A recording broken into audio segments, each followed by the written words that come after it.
पूर्व काल में महर्षि अंगिरा के कुल में गौतम ऋषि के अनेक पुत्र थे, जिनमें से एक पुत्र ऐसा था जो बचपन से ही अपने हर काम को बहुत ज़्यादा सोच समझकर अधिक देर में करता था। हर काम को चिरकाल देर में शुरू करने के कारण उसका नाम चिरकारी हो गया था।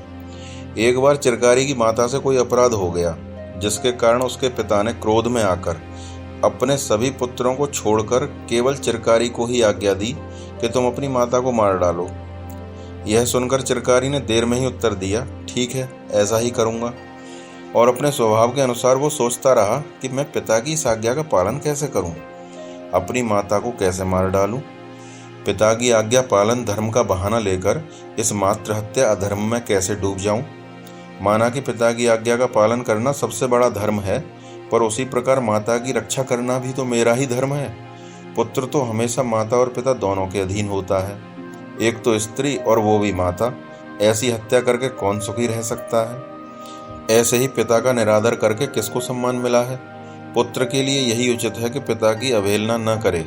अपना सब कुछ एकमात्र पिता का ही दिया हुआ है, इसलिए पिता की हर एक आज्ञा का पालन करना चाहिए। पिता की आज्ञा का पालन करने वाले पुत्र के पहले समय के किए हुए पाप भी धुल जाते हैं। पिता स्वर्ग है, पिता धर्म है, पिता सर्वश्रेष्ठ तपस्या है।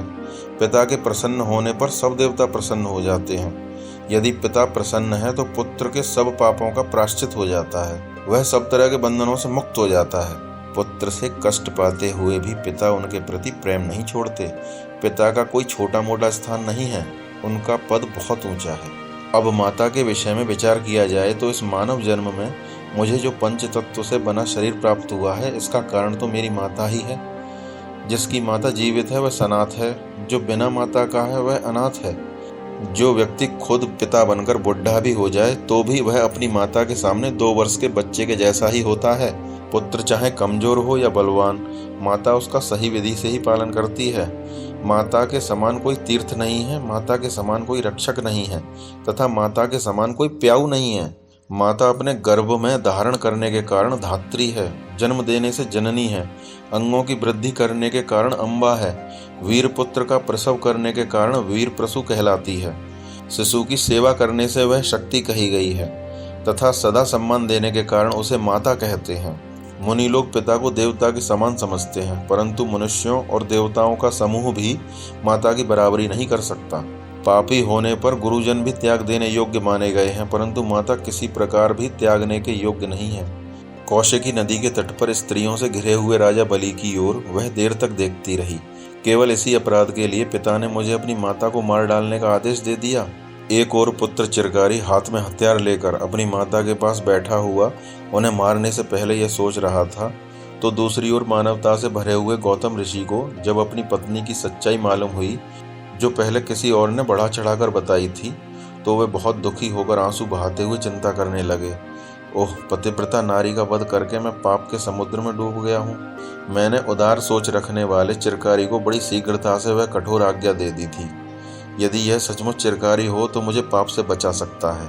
पुत्र, यदि आज भी अपने नाम के अनुसार तुम चिरकार्य बने रहे, तभी वास्तव में चिरकारी हो।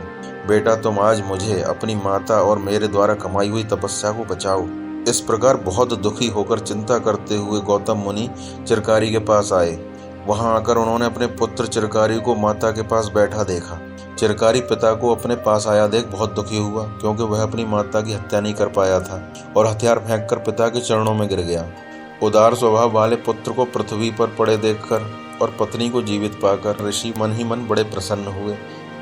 जब पुत्र हाथ में हथियार लेकर माता के पास आया था, तब भी माता ने ऐसा नहीं समझा कि यह मुझे मार डालेगा। अब उसे पिता के चरणों में पड़ा देख माता यह सोच विचार करने लगी कि इसने हथियार उठाने की जो दुष्टता की है, उसी को पिता के भय से छिपा रहा है। उसके बाद पिता ने बड़ी देर तक पुत्र की ओर देखा और चिरकाल तक अपनी भुजाओं में कसकर हृदय से लगाए रखा, और अंत में प्रसन्न होकर कहा, बेटा, तुम चिरंजीवी रहो। चिरकारिक, तुम्हारा कल्याण हो, तुम्हारी आयु चिरस्थायिनी हो। निर्मल बुद्धि, तुमने चिरकाल तक विलंब करके जो कार्य किया है, उसके कारण मुझे इस समय दुखी नहीं होना पड़ा है। सबको सुरक्षित देखकर मुनि बहुत प्रसन्न थे। उसके बाद प्रसिद्ध विद्वान मुनि श्रेष्ठ गौतम ने उपदेश दिया कि चिरकाल तक विचार विमर्श करके ही कुछ निर्णय लेना चाहिए। चिरकाल में किसी को मित्र बनाकर उसे चिरकाल तक रखना चाहिए। दंड देने में या किसी का बुरा करने से पहले देर तक विचार करके ही निर्णय तक पहुंचना चाहिए। पर शत्रु हाथ में हथियार लेकर आए तो उससे आत्मरक्षा करने में देर नहीं लगानी चाहिए। यदि कोई धर्म का कार्य आ गया हो तो उसे करने में भी देर नहीं लगानी चाहिए। यदि कोई सुपात्र व्यक्ति या अतिथि अपने पास आ गया हो तो उसका सम्मान करने में देर नहीं करनी चाहिए। ऐसे ही और भी बातों में हमें ध्यान देने की ज़रूरत है। वीडियो पसंद आने पर लाइक ज़रूर करें और अपने विचार भी कमेंट करके हमें बताएं। धन्यवाद। जय श्री राम।